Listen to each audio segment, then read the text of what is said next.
रहे हैं जी न्यूज, आपके साथ हूं मैं रुबिका लियाकत। ताल ठोके में आप सभी का बहुत बहुत स्वागत है। एक हफ्ते पहले ही सुप्रीम कोर्ट कह चुका है कि चुनाव में धर्म और जाति के आधार पर वोट मांगना गैर कानूनी भी है और संविधान की मूल भावना के भी खिलाफ है। बावजूद इसके यूपी में बहुजन समाज पार्टी ने टिकटों का बंटवारा धर्म और जाति के आधार पर किया है। मायावती ने करीब 23% टिकट्स मुस्लिम्स को, करीब 27% टिकट्स दलितों को दिए हैं। साथ ही कई और मौकों पर वो ये कह चुकी है कि मुस्लिम अपना वोट समाजवादी पार्टी को देकर बर्बाद ना करें। समाजवादी पार्टी की बात कर लीजिए, वो भी ये दावा करती है कि वो वोट मांगेगी विकास के नाम पर, लेकिन विकास की आड़ में समाजवादी पार्टी ने भी खुलकर जाति और धर्म का कार्ड खेला है। खुद समाजवादी पार्टी के नेता आजम खान कई बार ये कह चुके हैं कि मुसलमानों ने अगर समाजवादी पार्टी को वोट नहीं दिया तो यूपी में बीजेपी सत्ता में आ जाएगी। बीजेपी की बात कर लीजिए, उस पर भी आरोप लग चुके हैं कि उनकी तरफ से साक्षी महाराज ने यूपी में सांप्रदायिक ध्रुवीकरण की कोशिशें शुरू कर दी है और इसलिए उन्होंने मुसलमानों को निशाना बनाकर एक बयान दिया जिसके लिए उनके खिलाफ धार्मिक भावनाएं भड़काने का केस भी दर्ज हो चुका है। कांग्रेस भी दलितों और मुसलमानों को उकसाते हुए ये कह चुकी है कि बीजेपी सत्ता में आई तो उनका भला नहीं होगा। अब साहब सवाल ये है कि धर्मनिरपेक्ष देश में धर्म और जाति के आधार पर कब तक वोट मांगे जाएंगे? धर्म और जाति के आधार पर उम्मीदवारों का आरक्षण कब तक? और सुप्रीम कोर्ट के आदेश के बावजूद वो पार्टियां धर्म के आधार पर राजनीति कर रही है, उनकी वोट बंदी कब होगी? 1 घंटे इन्हीं सवालों के जवाब तलाशने की कोशिश। तमाम खास मेहमान जुड़ गए हैं। उससे पहले ये छोटी सी रिपोर्ट सवालों से भरी।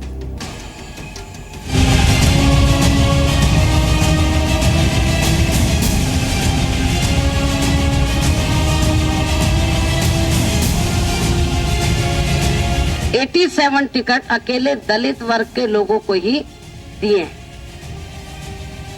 मुस्लिम समाज के लोगों को हमारी पार्टी ने इस चुनाव में 97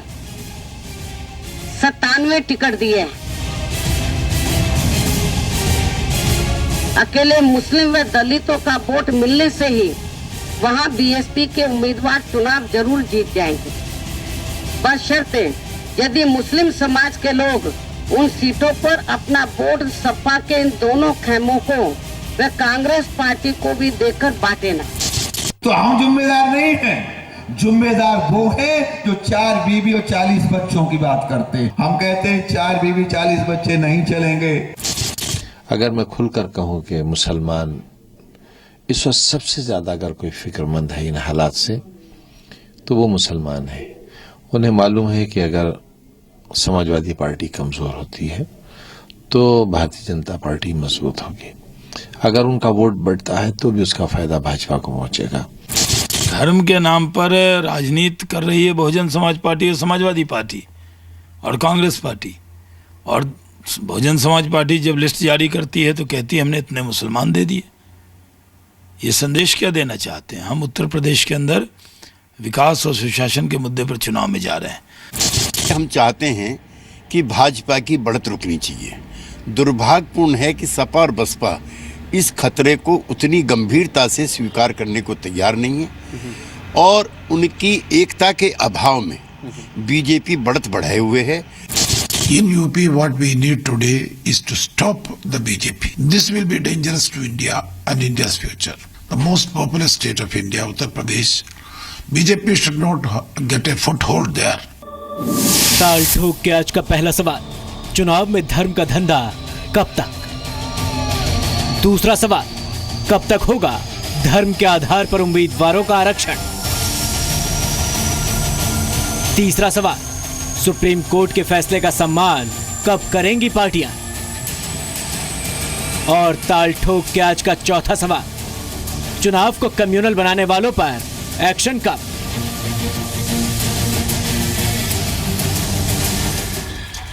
और इस पूरे मुद्दे पर बहस करने के लिए डॉक्टर एमएच खान साहब, जो कि बीएसपी के नेता हैं, टीवी डिबेट में बहुजन समाज पार्टी का पक्ष रखते हैं। सर स्वागत है आपका।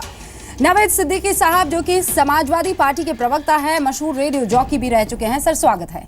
डॉक्टर संबित पात्रा प्रवक्ता है बीजेपी के, पेशे से सर्जन है, बीजेपी केंद्रीय समिति में ओडिशा का प्रतिनिधित्व करते हैं। सर आपका भी स्वागत है। राजीव त्यागी साहब जो कि कांग्रेस के प्रवक्ता है राष्ट्रीय, यूपी कांग्रेस कमेटी के महासचिव रह चुके हैं, आपका स्वागत है सर। ऐश्वर्या भाटी जी जो कि वकील है, सुप्रीम कोर्ट में वकालत करती हैं और सुप्रीम कोर्ट बार एसोसिएशन की सचिव भी रह चुकी है, मैम आपका भी बहुत बहुत स्वागत है।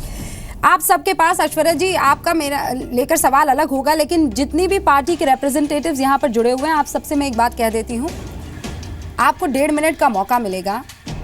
सवाल मेरा सीधा सा है, बहुत ईमानदारी से सुप्रीम कोर्ट के इस बात को आप लोग कब अपनाना शुरू कर देंगे? और जब आप अपनी बातें रखना शुरू करें तो ध्यान रखिएगा कि आपके खिलाफ या आपकी पार्टी के उन तमाम लोगों ने धर्म जाति को आधार अभी बनाना शुरू कर दिया है कोर्ट के इस ऐलान या इस घोषणा के बावजूद, इस फैसले के बावजूद। इसलिए बहुत ईमानदारी से बताइएगा कब आप स्पिरिट में इसे लाने वाले हैं। शुरुआत डॉक्टर पात्रा आपसे। बिल्कुल आपने ठीक कहा, और आपने ये जो वाजिब डिस्कशन रखा है इसमें हम सबको इंट्रोस्पेक्ट भी करना पड़ेगा, चिंतन भी करना पड़ेगा। जहाँ तक धर्म के इस्तेमाल करने का सवाल है, जहाँ तक जाति के इस्तेमाल करने का सवाल है, देखिए हमारे पार्टी ने बहुत शुरू से हमने कहा कि हमने कभी जाति के नाम पर वोट नहीं मांगी है, हमने कभी धर्म के नाम पर वोट नहीं मांगी है। आप देखिए एकमात्र जो हमारा इंटेंशन रहा है, एकमात्र जो हमारा ध्येय रहा है उत्तर प्रदेश के चुनाव को लेकर, वह रहा है विकास। और खुद हमारे जो प्रधानमंत्री हैं, जो हमारे नेता हैं, उन्होंने बार बार हर रैली में यही कहा है कि हम एक ही चीज़ चाहते हैं, उत्तर प्रदेश में जो विकास नहीं हुआ है वह विकास आगे बढ़े। आप बाकी पार्टियों को देख सकती हैं कि किस प्रकार वो धर्म के नाम पर बिल्कुल उनके जो अध्यक्ष या अध्यक्षा हैं वो खुद चुनाव को बांटने की कोशिश कर रहे हैं। आदरणीय मायावती जी सुप्रीम कोर्ट के इस जजमेंट के ठीक कुछ घंटों के पश्चात बाहर आती हैं और वो अपील करती है कि देखिए यादव वोट तो बट गया, अब मुसलमानों की बारी है, मुसलमान इधर ना जाए उधर ना जाए, मुसलमान केवल हमारी झोली में आ जाए। तो खुद अध्यक्षा ये क्लेम कर रही है, वो भी एक ऑफिशियल प्रेस कॉन्फ्रेंस में। जहां तक समाजवादी पार्टी का सवाल है, आप देखिए प्रोफेसर रामगोपाल वर्मा साहब ने खुद ही, रामगोपाल यादव साहब ने खुद ही यह कहा है कि मुसलमानों को बंटना नहीं चाहिए, मुसलमान सपा के साथ है, चाहे कुछ भी हो जाए वो सपा के साथ रहेगा। आजम खान जो कह रहे थे वो तो आपने चला के दिखाया है। जहां तक कांग्रेस का सवाल है, 2014 में ही चुनाव के पश्चात ए.के. एंटनी रिपोर्ट आई थी और खुद ए.के. एंटनी के रिपोर्ट में ही एंटोनी साहब ये मानते हैं कि चुनाव में हार का कारण ही यही रहा कि over appeasement of A minority population. ठीक है, आपकी आवाज दब गई सर। अब आप ये कह रहे हैं कि आप किसी भी एक धर्म या एक जाति विशेष को लेकर जो है पॉलिटिक्स नहीं करते हैं, ये बात किसी के हलक के नीचे नहीं उतरेगी। साहब मैं आगे आऊंगी उस पर डिस्कस करने के लिए, लेकिन डॉक्टर अहमद खान, ये मुद्दा इसलिए भी उठा है कि एक हफ्ते बाद मायावती जी जो है वो ये कह रही है मुसलमान समाजवादी पार्टी को ना वोट दे, खारिज हो जाएंगे। देखिए सबसे पहला मैं आपको जवाब ये दूं, हमारी पार्टी बहुजन समाज पार्टी सर्वजन हिताय सर्वजन सुखाय, जिसकी संख्या भारी उसकी हिस्सेदारी, सभी जाति धर्म को लेकर चलने वाली पार्टी है। आप ये बता दीजिए कि हमने जो लिस्ट जारी की है उसमें सिर्फ मुसलमान हैं, उसमें ब्राह्मण नहीं हैं, उसमें दलित नहीं हैं, उसमें बैकवर्ड नहीं हैं, उसमें पीछे जो अपेक्षित लोग हैं उनका नाम नहीं है। ये कहना कि जाति धर्म पर हम राजनीति करते हैं, बिल्कुल इसको मैं कंडेम करता हूं।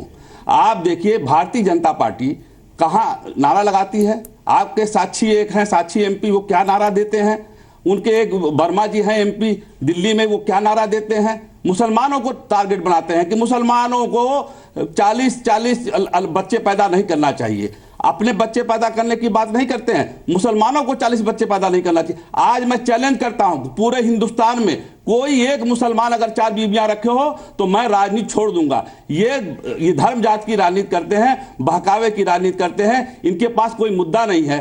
2.5 साल पहले मोदी जी ने कहा था 15 लाख रुपए खाते में आएंगे, फेल हो गए। नोटबंदी किया, नोटबंदी में 150 लोग मर गए, फेल हो गए। अब इनके पास कोई चारा नहीं बचा हुआ। अब ये करेंगे क्या? इनके पास हिंदू ये पात्रा साहब से मैं पूछना चाहता हूं, क्या आपकी पार्टी किसी मुसलमान को विधानसभा में टिकट देगी क्या? आप सबको सर्व समाज को लेकर चलेंगे क्या? आप एक समाज को लेकर चलने वाले हैं, सर्व समाज को लेकर चलने वाले नहीं है। डॉक्टर खान आपका समय समाप्त हुआ साहब। एंटी मुस्लिम प्रो मुस्लिम बात तो एक ही हो गई सर। एंटी मुस्लिम या प्रो हिंदू, बात तो एक ही हो गई सर। पात्रा साहब आपको जवाब देने का मौका दूंगी, लेकिन अब राजीव साहब आपकी बारी। देखिए रूबिका जी, बहुत अच्छा विषय है जो आपने उठाया है। माननीय सुप्रीम कोर्ट इस विषय में 2014 को लॉ कमीशन को कह चुके हैं कि एग्जिस्टिंग लॉज ऐसे हैं कि जिसमें हम निश्चित रूप से ऐसे लोगों को बिहाइंड द बार कर सकते हैं, लेकिन उन लॉज का इम्प्लीमेंटेशन करने में कहीं ना कहीं दिक्कत है, जिसको सुप्रीम कोर्ट ने कहा था। अभी भी सुप्रीम कोर्ट ने ये बात कही है, लेकिन क्या राजनीतिक दल इसको करेंगे? मैं इस विषय में 2-3 आंकड़े आपको प्रस्तुत करना चाहूंगा।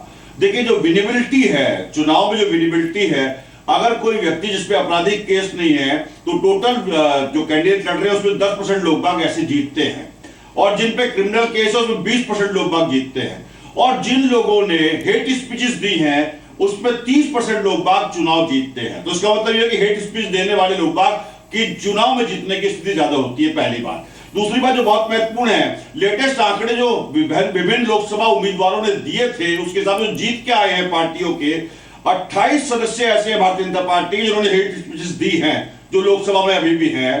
तेलंगाना राष्ट्र समिति के 9 लोग बाग हैं, कांग्रेस पार्टी के 3 लोग बाग हैं, समाजवादी पार्टी के 5 लोग बाग हैं, ऑल इंडिया मजलिस इत्तेहाद के 6 लोग बाग हैं। तो इससे आपको पता चल जाएगा कुल मिलाकर के कि हेट स्पीच देने से चुनाव की जीतने की क्षमता बढ़ती है, पहली बात। और उत्तर प्रदेश में अब चुनाव होना चाहिए विकास के नाम पर। विकास का कितना किस दल ने किया है इस बात पे होना चाहिए, लेकिन विकास पे नहीं। अब तो चुनाव होगा इस बात पे, आओ हिंदुओं को तबाह और मुस्लिमों को बर्बाद करें। ठीक है सर, आप राज बब्बर जो आपके वहां पर सारा कार्यभार संभाल रहे हैं, उनके बयान पर आपने कोई टिप्पणी नहीं की। बीजेपी सरकार में दलितों और मुसलमानों का भला नहीं होगा, ये कौन सी पॉलिटिक्स हुई? इसी पॉलिटिक्स की बात तो सुप्रीम कोर्ट कर रही थी। नावेद साहब, अब आपके पास है 1.5 मिनट का मौका। मुल्ला मुलायम के नाम से एक फिरका जानता है उनको साहब? देखिए, ऐसा है रूबिका जी, मुल्ला मुलायम की जहां तक बात कर रही हैं, वो लोग अगर उनको अपना रहनुमा मानते हैं, लोग उनको अगर अपना रफीकुल मुल्क मानते हैं, तो इसमें क्या बुराई है?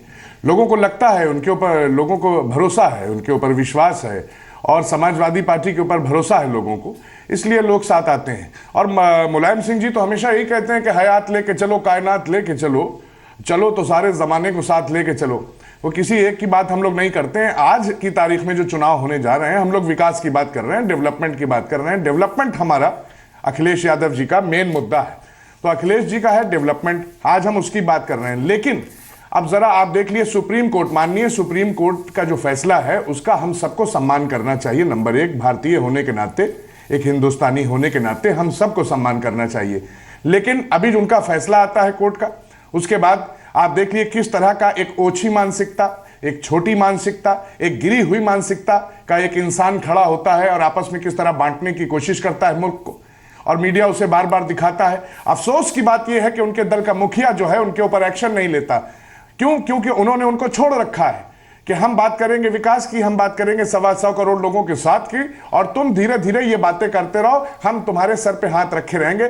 यही जब तक चलता रहेगा, ये मुल्क बढ़ता रहेगा। इस मुल्क को कहीं आगे हम चाहते हैं। आज तो हम सोचते हैं कि इस मुल्क का जो हमारा परचम है ये दुनिया में फैलाए, दुनिया में फहराए और हम आगे चले, नंबर 1 हों। लेकिन यहाँ पर ये लोग बांटने वाले हैं, ये लोग दीवार खड़ी करने वाले हैं। आजम खान क्यों नहीं याद आ रहा है आपको कि समाजवादी पार्टी में झगड़े से मुसलमान डरे हुए हैं, कहीं बीजेपी ना आ जाए? एक ही सिंपल सी तो बात है। ऐश्वर्या जी, इन 5 लोगों ने, इन 4 लोगों ने अपनी बात रख दी है। कुल मिलाकर ये यही कह रहे हैं कि हमारे लिए एक फिरका बढ़िया है, दूसरा फिरका जो है उसकी सरपरस्ती कोई और कर रहा है, इसीलिए उसका ना करके हम अपने फिरके का करेंगे। कुल मिलाकर ढके हुए लहजे में काम तो वही कर रहे हैं जिससे सुप्रीम कोर्ट ने कहा है कि ये बिल्कुल ठीक नहीं है, ये इल्लीगल है, ये पॉलिटिकल माल प्रैक्टिस है। बिल्कुल सही कह रहे हैं रुबिका जी आप। इनफैक्ट सुप्रीम कोर्ट की जो कॉन्स्टिट्यूशन बेंच का जजमेंट है उसमें सेक्शन 123(3) जो रिप्रेजेंटेशन ऑफ पीपल्स एक्ट का सेक्शन है, जो करप्ट प्रैक्टिस को डिफाइन करता है, उसमें ऑलरेडी किसी भी, खाली रिलीजन नहीं है, उसमें रिलीजन, कास्ट, क्रीड, किसी भी इस इशू पे अगर आप वोट मांगे तो वो वोट मांगना एक करप्ट प्रैक्टिस मानी जाती है। सुप्रीम कोर्ट की कॉन्स्टिट्यूशन बेंच ने जो एक वर्ड उसमें था कि his religion, caste, creed, religion etcetera, तो हिज का इंटरप्रिटेशन सुप्रीम कोर्ट ने ये किया है कि हिज का मतलब खाली कैंडिडेट अकेला नहीं है, कैंडिडेट का ओपोनेंट भी हो सकता है, और अगर आप वोटर्स हैं उनके भी रिलीजन, कास्ट, क्रीड के हिसाब से अगर वोट मांग रहे हैं तो वो भी करप्ट प्रैक्टिस मानी जाएगी। ये 4:3 के मेजॉरिटी से डिसीजन हुआ है, और इनफैक्ट जो मैसेज है ये तो एक फाइनल डायरेक्शन है कि ये करप्ट प्रैक्टिस मानी जाएगी, और इस तरह से किसी ने भी अगर चुनाव लड़ा है तो वो चुनाव पूरी तरह रद्द किया जा सकता है। लेकिन इसके पीछे जो अंडरलाइंग आइडिया है वो सुप्रीम कोर्ट ने बहुत क्लियरली डिफाइन किया है कि कॉन्स्टिट्यूशनल ईथोस जो हैं, जो हमारे सेक्युलर कॉन्स्टिट्यूशनल ईथोस हैं, वो ये परमिट नहीं करते कि स्टेट की कोई भी जो सेक्युलर एक्टिविटीज हैं, जो गवर्नेंस चलाना, इलेक्शंस, ये सारे सेक्युलर एक्टिविटीज हैं, और इसीलिए इसमें रिलीजियस एक्टिविटीज का कोई रोल नहीं है, कोई जगह नहीं है। कोई इंसान अपने भगवान से किस तरह कनेक्ट करता है, वो सेक्युलर एक्टिविटी का स्टेट चलाना और इलेक्शन लेने में कोई लेना देना नहीं है। लेकिन देखिए इंपॉर्टेंट बात रूपिका जी, अब इस चीज का टेस्ट ये है कि ये जजमेंट तो आ गया, ये कानून भी है, लेकिन अब इसकी पालना होना बहुत जरूरी है, और मैं ये चाहती हूं कि FIRs दर्ज हो ताकि इस तरह की जो ये पालना को लेकर ही तो सवाल आ रहा है। ऐसा क्या है ऐश्वर्या जी, आपकी आवाज खत्म हो गई है, बंद हो गई है, मैं अब आऊंगी, एक मिनट एक बार फिर से हम तमाम गेस्ट को दे दें, उसके बाद ओपन होगा ये पूरा का पूरा debate. Doctor Patra, Sakshi Maharaj BJP के सांसद हैं, अगर वो इस तरीके की बातें कर रहे हैं, चाहे वो अपने धर्म को लेकर ना कर रहे हो, किसी और के धर्म को लेकर तो कर रहे हैं, प्रधानमंत्री गरीबों की बात करते हैं, डेवलपमेंट की बात करते हैं, सबका साथ सबका विकास की बात करते हैं, तो इनको चुप क्यों नहीं करवाते? ये तो हैबिचुअल ऑफेंडर है, इसके ऊपर कोई एक्शन क्यों नहीं लेती है बीजेपी? देखिए, पहली बात तो है, मैंने साक्षी महाराज, वैसे तो साक्षी महाराज जो कह रहे हैं वो उनका पर्सनल ओपिनियन है, मगर मैं डिबेट में आने से पहले मैंने उनके भाषण को सुना। उन्होंने कहा कि जो लोग 4 बीवियां और 40 बच्चे रखते हैं, और अभी मेरे भाई खान साहब ने बिल्कुल सही कहा, उन्होंने कहा मुस्लिम समाज में अगर कोई एक भी व्यक्ति 4 बीवी रखा हुआ है तो वो प्रवक्ता के लिए छोड़ देंगे। तो वो क्यों सोच रहे हैं कि कोई भी व्यक्ति मुस्लिम समाज के लिए, क्योंकि मुस्लिम शब्द का तो प्रयोग ही नहीं किया है, तो वो क्यों ऐसा सोच रहे हैं कि कोई मुस्लिमों के खिलाफ कह रहा है? मुस्लिमों के खिलाफ कोई हम नहीं कह रहे हैं, वो हमारे भाई हैं। दूसरी बात है, बीएसपी तो वो पार्टी है जिनका जो रैली है वो पहले नमाज पढ़ा जाता है, कलमा पढ़ा जाता है, और फिर ये बताया जाता है कि ताजमहल जो आगरा का है और जो लाल किला है और जो कुतुब मीनार है वो हमारे हैं, मगर बाकी चीजें, गंगा और राम मंदिर तो हमारे देश का ही नहीं है। ये इस प्रकार की भाषा वहां प्रयोग की जाती है। और तीसरी बात है, तिलक, तराजू और तलवार, इनको मारो जूते 4। और अभी जो चौथी बात ये कह रहे थे कि जिनकी जितनी संख्या भारी उनको उतनी हिस्सेदारी, मतलब आप क्या कहना चाहते हैं? आपने अगर 104 टिकट मुसलमानों को दिया है तो आप ये देश का बंटवारा करना। 1 मिनट ओवर हो गया। आप इतने बढ़िया तर्क रखते हैं डॉक्टर पात्रा, और आज कैसा तर्क रख रहे हैं आप कि उनका पर्सनल ओपिनियन है? ये किस तरफ इशारा कर रहे हैं और आप किसको बरगलाने की कोशिश कर रहे हैं? जरूरी था मुसलमान कह देना? डॉक्टर पात्रा आप क्या कह रहे हैं? पूरी दुनिया समझती है, पूरा देश समझता है, आप जिम्मेदारी से अपनी बात रखिए। धन्यवाद। देखिए, पहली बात तो मैंने कहा और मैं स्पष्टता से कहूं, सबका साथ सबका विकास, क्योंकि मैं आधिकारिक प्रवक्ता हूं, मैं बिल्कुल सीना ठोक के कहता हूं, सबका साथ सबका विकास, चाहे वो मुसलमान हो, हिंदू हो, चाहे किसी जाति का हो, सबको लेकर चलना ये प्रधानमंत्री का ध्येय है। कभी भी इसको हम लोगों ने डिसरप्ट नहीं करना है, इसको पटरी से उतरने नहीं देना है। और कृपया करके देखिए, एमएच खान साहब बहुत अच्छे व्यक्ति हैं, उन्होंने एक बड़ी बात कही, उन्होंने कहा कि हम इसको मुसलमानों पर कहा टिप्पणी क्यों समझे, जबकि किसी ने ऐसा नहीं किया है। कोई सवाल जवाब इस मसले पर हुआ है क्या? सुप्रीम कोर्ट का ऑर्डर आने के 1 हफ्ते बाद ये साहब इस तरीके से एक धर्म पर जब इशारा करके अपने कहीं फेवर लेने की कोशिश करते हैं तो एक्शन हुआ कि नहीं? कोई सवाल जवाब हुआ कि नहीं, या सिर्फ यहां डिबेट में आकर 4 लाइनें बोलनी है? नहीं, देखिए, स्वाभाविक रूप से हम सबको निर्देश है, केवल उनको ही नहीं, हम सबको निर्देश है प्रधानमंत्री की ओर से कि केवल और केवल विकास के एजेंडे पर कोई भी चुनाव हो, चाहे उत्तर प्रदेश का चुनाव हो या हिंदुस्तान के किसी निकाय का चुनाव हो, उनके जो विजन है विकास का, उसी विजन के साथ हमें आगे बढ़ना है और हम सब उसी की सरपरस्ती में आगे बढ़ते हैं। दूसरी देखिए, मैं सभी चीजों को गिनवा रहा हूं। पीएम ये चीज टॉलरेट कैसे कर लेते हैं सर? नहीं, देखिए, नहीं, मैंने तो आपको खान साहब का उदाहरण दिया। जब उन्होंने हिंदू मुस्लिम ऐसे शब्दों का प्रयोग नहीं किया, मुसलमानों के शब्दों का प्रयोग नहीं किया, हम हर चीज को मुसलमान से जोड़ के एक एट्रोसिटी वाला वातावरण क्यों पैदा करें? हर चीज में हम एक ऐसा वातावरण पैदा करने की कोशिश करते हैं जिसमें लड़ाई हो जाए। मैं तो चाहता हूं कि से जानते हैं कि मैं बिल्कुल शब्दों से नहीं खेल रहा हूं। कह रहे थे हर किसी को ये समझ में आता है। प्रधानमंत्री नरेंद्र मोदी जब बहुत ईमानदारी से सबका साथ सबका विकास की बात करते हैं तो ये जनाब किस तरीके से टॉलरेट कर दिए जाते हैं पार्टी में, एक सीधा सा सवाल है। अब मैं आगे बढ़ी हूं सर, इस पर जवाब लूंगी आपसे, पूरा टाइम पड़ा हुआ हमारे पास। डॉक्टर खान आप बताइए, मायावती किस हक से कहती है कि मैं पैरोकार हूं मुसलमानों की, तो बाकी हिंदू कहां जाएंगे? बाकी जैन बुद्ध सिख कहां जाएंगे? आपकी पार्टी सिर्फ एक के लिए काम करेगी, सिर्फ दलितों के लिए काम करेगी? 1 मिनट आपके पास।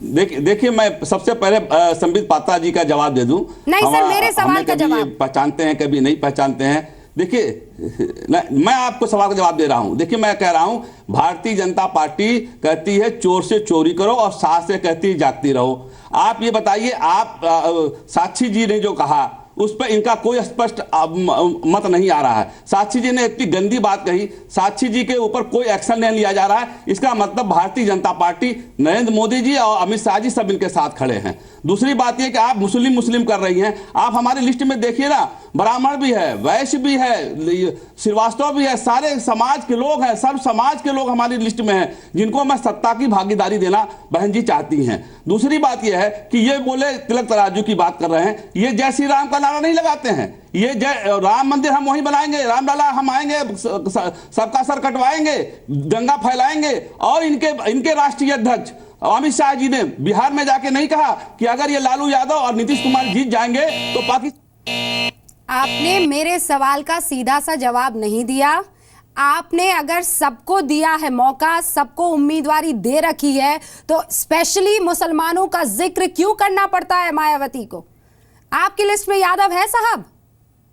हर लोगों का जिक्र किया हमने हर लोगों का जिक्र किया है। हमने ब्राह्मण का भी जिक्र किया है, हमने ठाकुरों का भी जिक्र किया है। यादव कितने हैं सर? मुसलमान तो रटे हुए हैं, मुझे ये बताइए यादव कितने हैं जो लिस्ट जारी की गई है? डॉक्टर खान, यादव भी आप लिस्ट दिखा लीजिए, यादव भी उसमें हमारे हैं, यादव भी हैं उसमें हमारे। कितने सर बता दीजिए ना। लिस्ट तो आपने जारी की है, रूबिका लियाकत ने तो जारी नहीं की है, मायावती जी ने जारी की है। बताइए कितने यादव हैं?